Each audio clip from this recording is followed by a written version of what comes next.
Morning folks, World Rider here. Thanks for joining me again on another ride. I brought you to what was Kelston Airfield between 1917 and 1919. It was used as an emergency landing for our aircraft that were searching the skies for Zeppelins coming from Germany. However, it was only used for a couple of years and it was closed down. And in 1942, construction started of another airfield, a proper concrete one, to be used by the 625 Squadron and Lancaster bombers.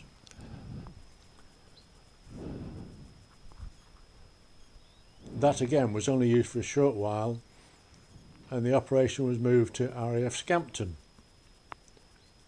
The memorial in front of us is in memory of all the men and women who gave their lives so that we effectively could live ours. The reason I'm telling you all this is that there is a connection between Royal Enfield motorcycles and this airfield and the 625 Squadron.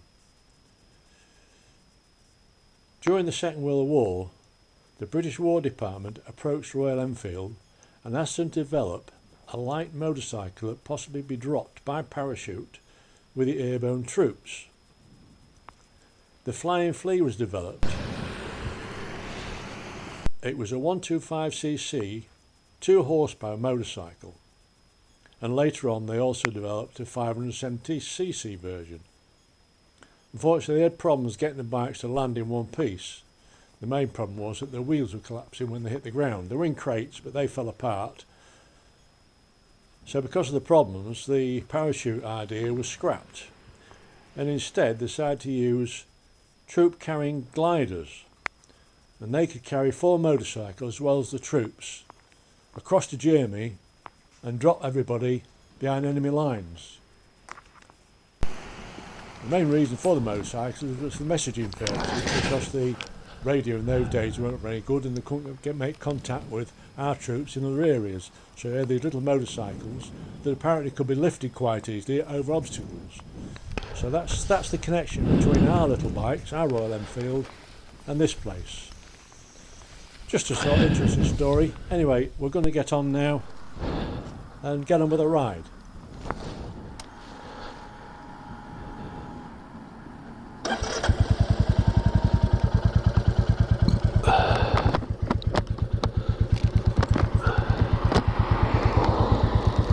Right, we'll get going folks. Today we're going to go to Hagworthingham. It's the other side of Horncastle, and it's well, not strictly a bike cafe, but it's a nice cafe. You get all day breakfast, get all sorts of stuff there. So we're going to ride there cross country, and I'll show you the way.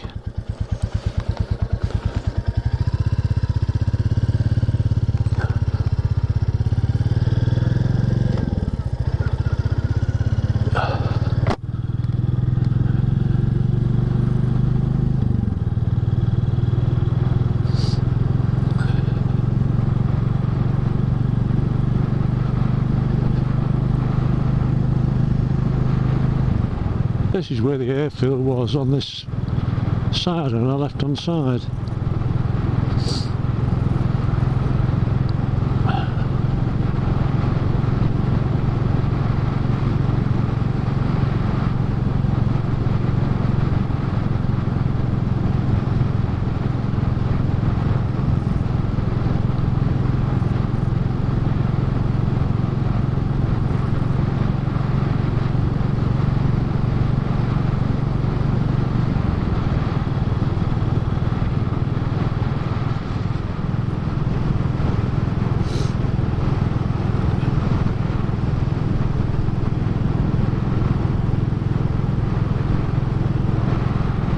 Right, this is the first junction.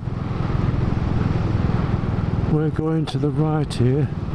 It leads to Louth and Weltley Wold, and we'll go through Weltley Wold.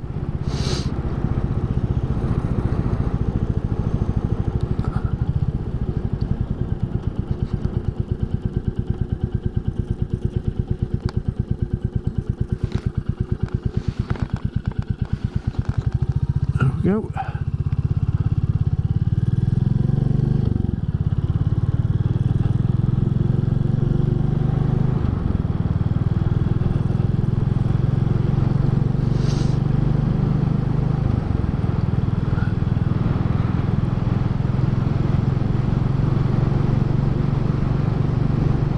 Not a bad day for the end of October.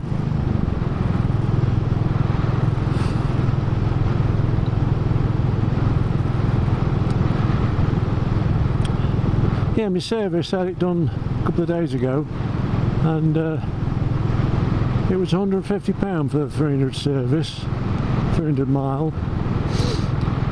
One chap commented on, I did a video on it just to tell people because there's some confusion over it, and one chap, I think he was from the Isle of Man, said he only paid, I think, £49 for his materials and his labour was free.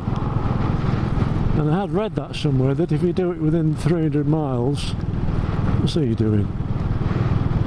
And in a month or 2 months, I can't remember the time now, then you didn't get charged labour. But I did it within the parameters and I got charged, but I'm quite happy, I don't mind that. We got a new tank fitted that had a little mark on it, so that was good.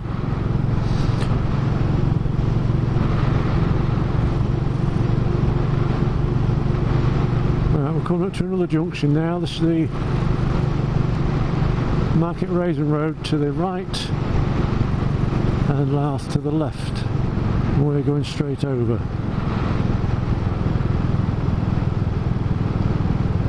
It's a bit of an odd junction actually. See what I mean in a minute. You can't see it until you get on it.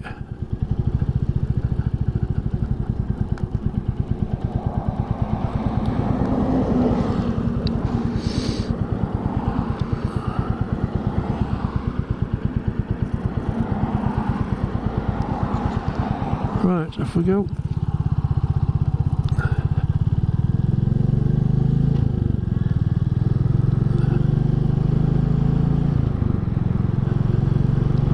Just carry on straight along here now until we get to there. Right, we're just coming into Welton Road now. And there's a medieval, or there was a medieval village here on the left hand side of the field. You can see all the sort of groundworks where I don't know, perhaps they did their agriculture in or built some little houses. And there's an information board. Tells you all about it.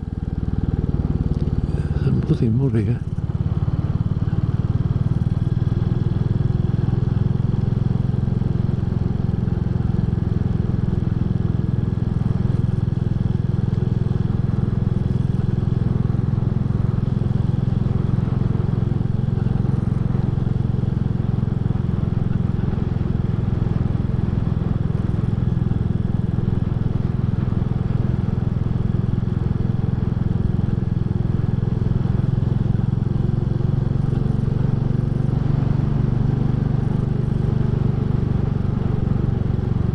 I thought it was there, it must be the next little bit.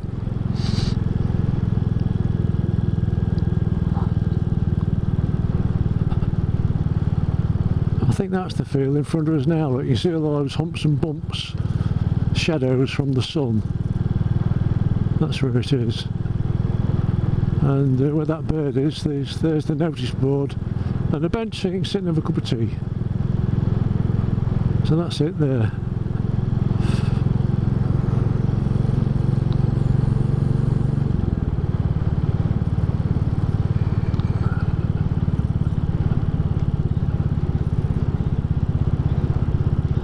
A nice little place. The walls are full of little villages like this, they're all over. Little communities.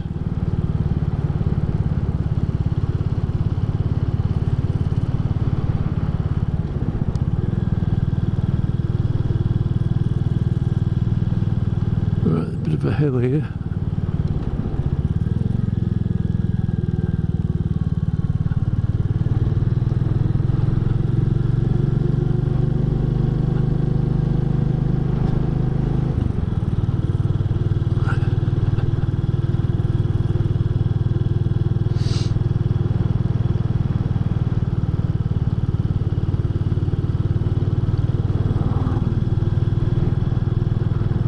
This road we're going to the right, and that leads to Lincoln and Rugby and to the left and back into Louth.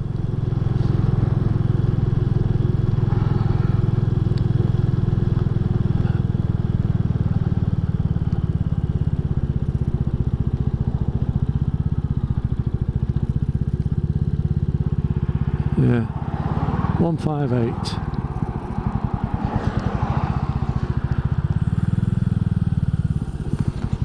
I can't see it. Yeah, we're okay.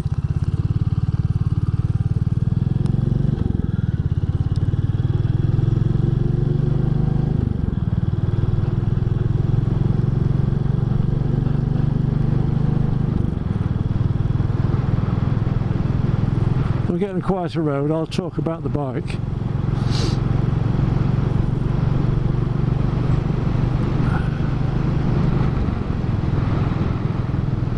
Coming up to the junction now. This road leads up to Cadwell Park.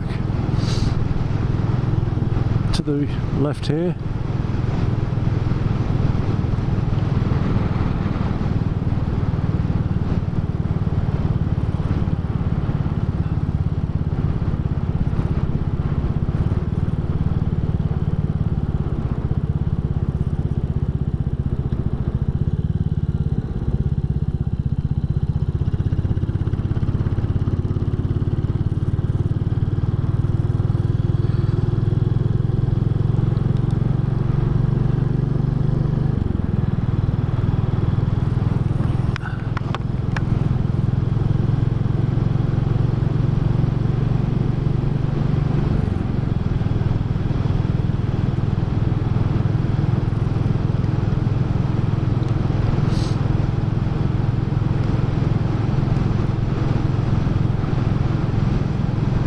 Here we are.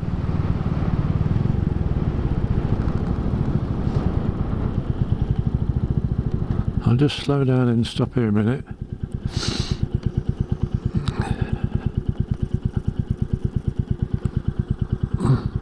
Right, if you went to the left about 1 mile down there, in fact you can see it, I think you can see the start of it there, that's Cadwell Park.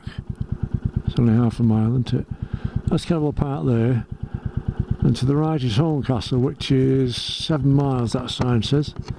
If you want to go straight to the cafe without going cross country, follow the Horncastle road to the right here, go straight into the town till you come to some traffic lights.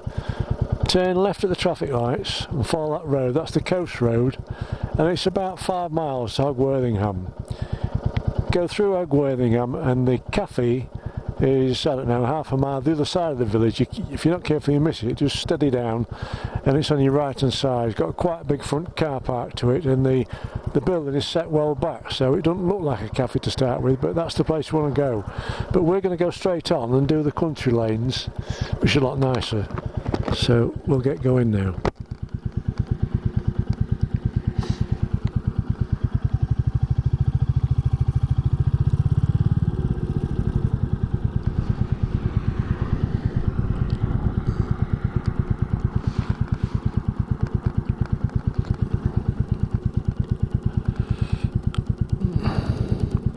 I've got my instructions here and I keep moving.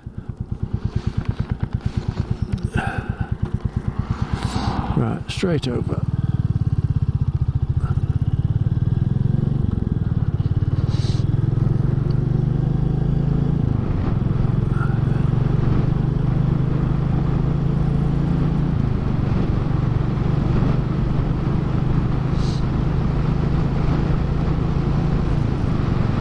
You'll notice now, well you probably noticed the first bit, but we won't see many cars. It's quite a nice quiet road.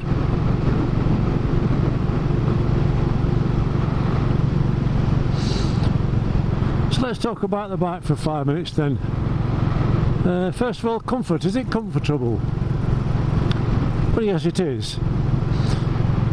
The seats, I mean I've only done 30 miles at a time, so I haven't gone long distance on it, but the seat's okay, it's comfortable, no problem with that at all. You can get a touring seat if you want, that might be a bit better, but it's another £100. The riding position is very upright, nice and comfortable, there's no weight on your shoulders or your arms.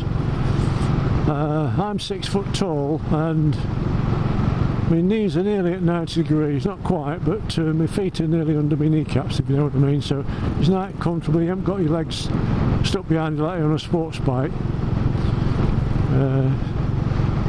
Nice and easy. That's okay. The switch gear, well, I think it's as good as any Jap bike, to be honest. It's very tactile, operates well, seems well made. I'm happy with that.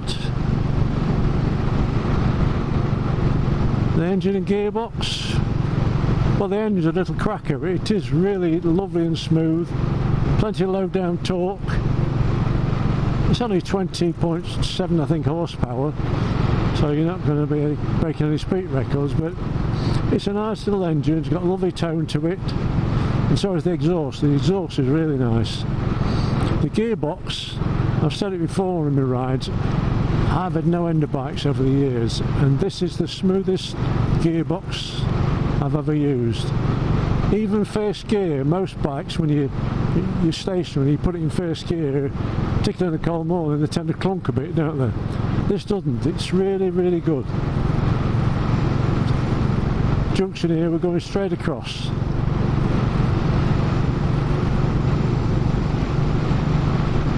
Yeah, nice smooth gearbox. Changes up and down really smoothly. I did have a bit of trouble to start with getting my foot under the gear lever because I'd got some big boots on, and anyway, I've got a heel and toe now, and I'm getting used to that. So again, gearbox and engine very nice. Has it got enough power? Well, I'll say it has. It is for this sort of thing around the country lanes, but most people seem to be opting for different pipes, and you can decat it, take the cat out, and a DNA air filter gives you a bit more performance, because it is restricted because they need 5 rules. But I'm happy with it, bumbling around. I've had all the big bikes in the past. So yeah, it's got enough power. The matte build quality, well, it is very well made, I must admit. I was a bit sceptical when I first listened to reports, but having had a go on one, now own one for 300 miles, they're very well made, they're very well put together. There's not much plastic on it, it's nearly all metal. The only thing I would say,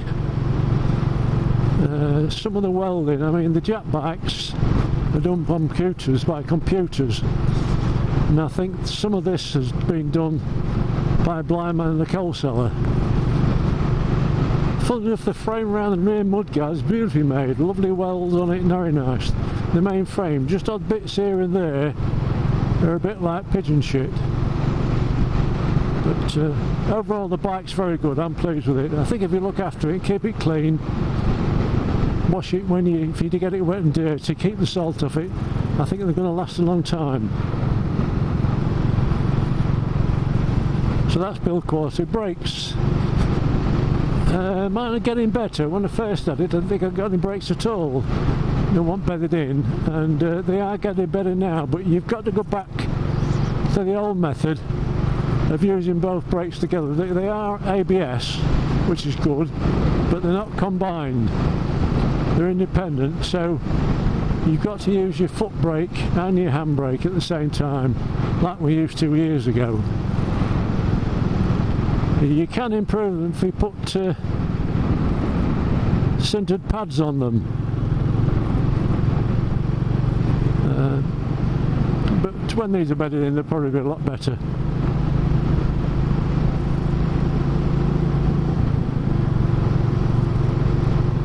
Economy, well, I think I'm getting 100 to the gallon. I've hardly put anything in it since I've had it. Wonderful. There you go. Broken a suicide mission here. Go on.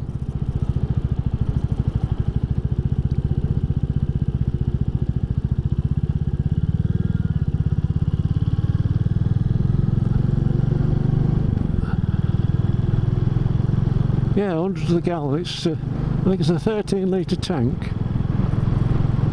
So you've got a fair range. Cleaning the bike. Well, if you have a sports bike with your fairing, all you tend to do is get your bucket out and your soapy water and sponge and just sponge it over, and you never see your work on the engine unless you're very keen, and then you take all the fairing off and your engine is probably in a bit of a mess. So this bike obviously got no fairing, so it's quite easy to clean everything. You can get to the frame, you can get to the engine. So what I do when I get home, like today, I've gone through a few splashes and that, I'll let it cool down, give it a spray of water, and then use muck off, spray that on, let it do its bit, rub bits off with your hands best, I think, if you find any bits, and then hose it down again and give it a good dry. And you can get to most parts of the engine like that, and all the bodywork. I finished mine off with one of those cat blowers, pet blowers, and they do a good job. I think I'll just see where I'm going in. Oh, it's straight over. Yeah, so they're fairly easy to clean. Maintenance again, that's easy. In fact, Royal Enfield, I think they encourage you to do it. If you look on their website, there's loads of videos on how to do the tappets, how to take the wheel out, how to do this, how to do that. So it seems they want you to work on it yourself, and it is easy. I haven't done much obviously myself at the minute, but I've had a good look round it. So maintenance, no problem at all. Just keep on top of it. I've just had the 300-mile service, and the next one I think is 3,000. 3,000 or is it 3 months? And then the last thing, value for money. Crikey, you'll not do better than this, honestly. This is now October 22. I've had the bike best part of a month, and I paid 4,439 on the road. So that means your registration fees, your number plate, 1 year's road tax. You get on the 350, it's 2 years warranty and breakdown cover. That's all for 4,439. And that can't be bad, can it? And the fun and pleasure you're going to get out of a little bike like this for that sort of money, I think it's amazing. So that's my take on the bike. I'm loving it. Over 300 miles now. I'm out into the lot. We'll do another one in another few hundred, but I think it's a smashing little thing.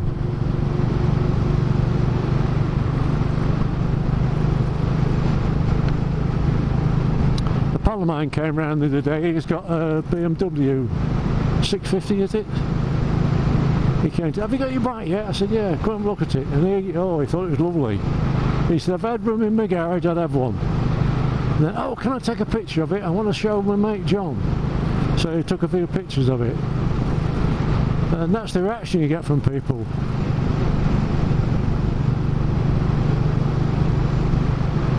Right, we're just about on the top of the walls here by the look of it. Get some good views over there.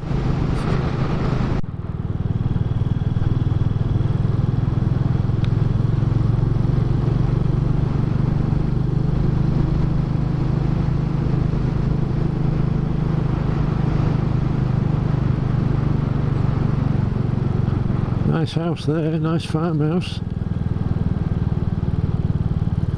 Thorsby.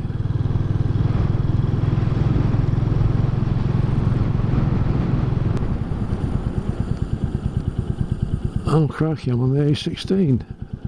I didn't want to come here.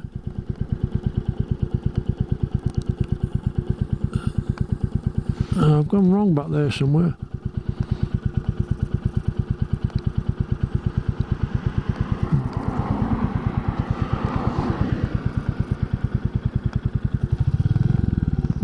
Cars coming. The caravan.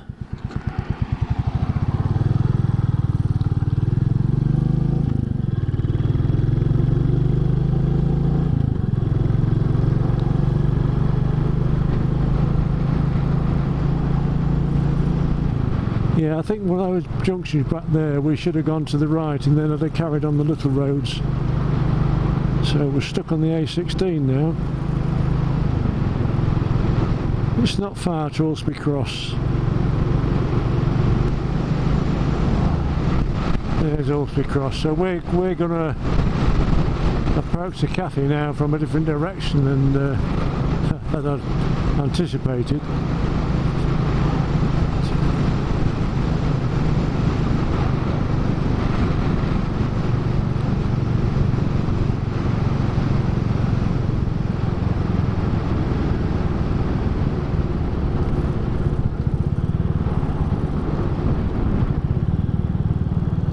Right, we're going round here to the right.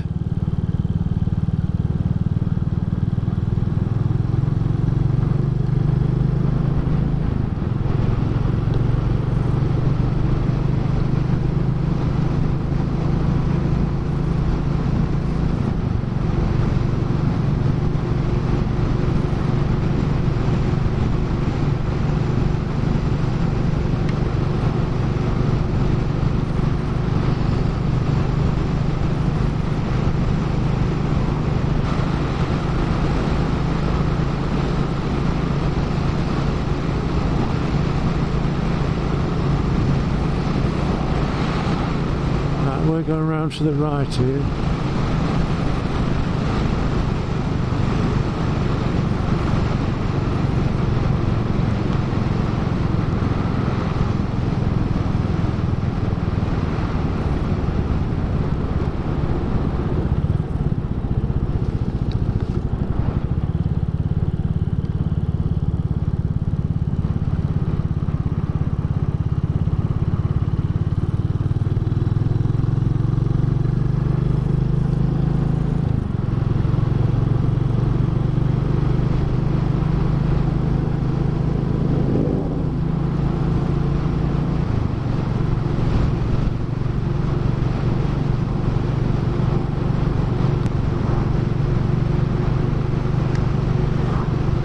I recognise this bit now.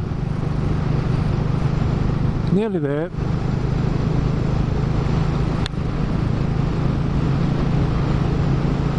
Oops, just down from this hill. I think, oh, it's a lovely green countryside now. Now we've had all this rain.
Hagworthingham, here we are.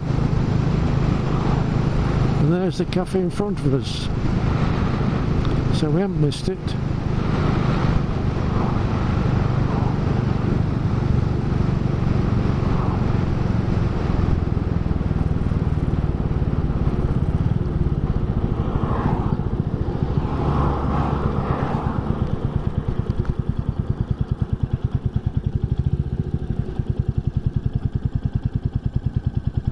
Oh, it's fairly busy today. It's Tuesday. Rachel's Cafe. There we are. I've got to keep the engine running because I'm running my camera from the USB plug, which is quite nice. Anyway, that's it. Just go through those doors in the middle. The counter's on our left. On the right there's the sitting area, and also you can sit outside as well in the summer. I usually try and leave my bike over there if I can. But it's a good spot. I can smell it now. It smells really nice, but I've got to go home for my dinner. Anyway, that's the ride. I hope it wasn't too long. I'll cut a lot of it out, and should be okay then. So thanks for joining me, and we'll see you on the next one. Cheerio for now. Ta-da.